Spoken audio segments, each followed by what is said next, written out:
It's the latest Action News investigation, and it is causing quite a stir in the wake of a lawsuit that makes some very disturbing allegations that a local company is squeezing seniors to get at their retirement nest eggs. Our chief investigative reporter, Steve Wilson's been doing some digging of his own. And Steve, what you've been reporting this week is disturbing stuff indeed. Well, good evening, Stephen. It's especially disturbing to senior citizens throughout southeastern Michigan and to all of us who worry about our older parents and grandparents, all the elderly around us, who, as we have seen, can be vulnerable targets when dealing with some financial planners.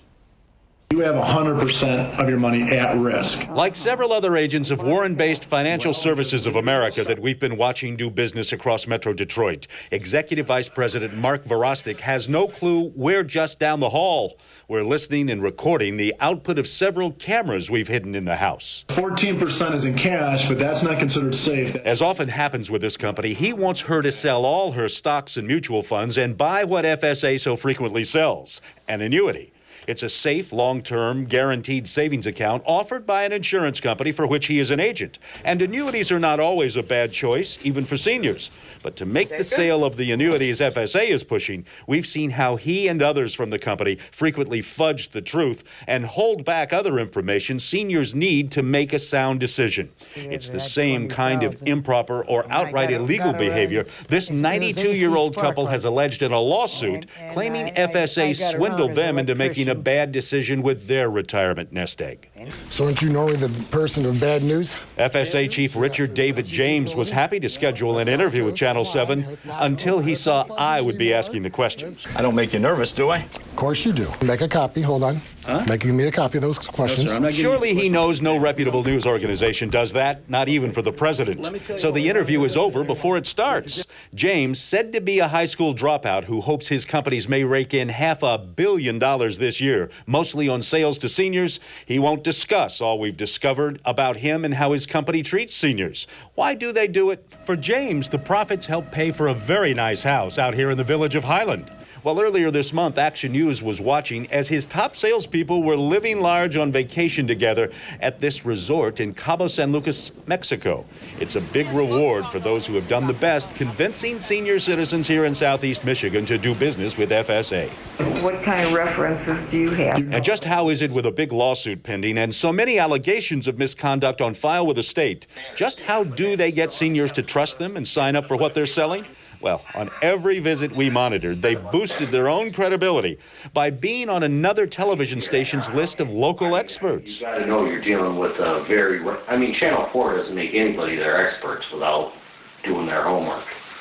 It took us a long time to get there. About as long as it took their check to clear for paying the station to be named the area's only expert in financial services, offering all the expert advice you need, says the website. I think Channel 4, WDIV is going to just say that about a company without checking on them. Well, I don't know. Well, I get news for you, they don't.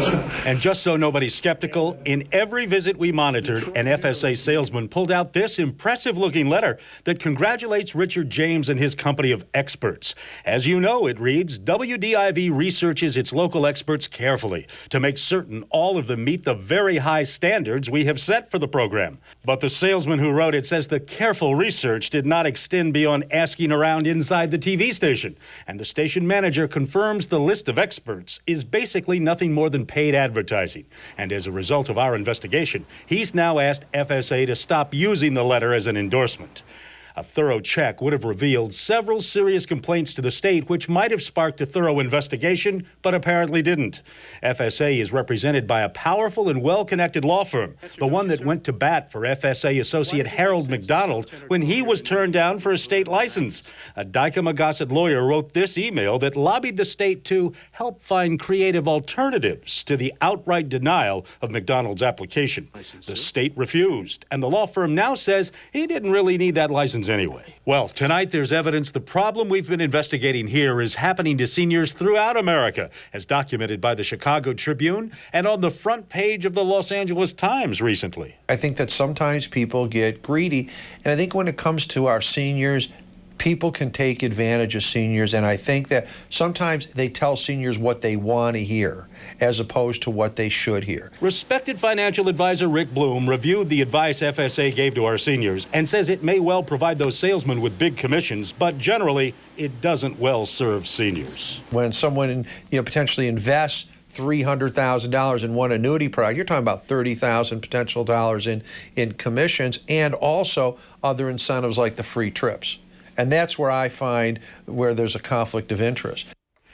Now, in all fairness to FSA, we should say in one case where our volunteer was a much younger retiree, he was just 57, the advice he got was much different and more sound than what you saw they said to the elderly widows who worked with us. So everyone's been asking, what do we hear from FSA? Well, not a word until late today when I again invited them to respond, Richard, James, anybody, and they sent us this statement instead of a response. The statement says, we are carefully reviewing our policies regarding our training and procedures to ensure that all agents adhere to the highest standard. That's what it says, and it also goes on to read, based on the footage that has already aired right here on Channel 7, if we find any of our agents acted inappropriately and not in accordance with our policies, we will take immediate disciplinary action. Well, the evidence should be easy to find. It's on the website, right? WXYZ.com. Steve, I was going to add, I mean, obviously you're investigating. Is anybody else, I mean, the people who can do something about this, investigating these people? Well, I'd like to know where the state has been amidst all these kinds of problems. Essentially what happens is if they can settle it,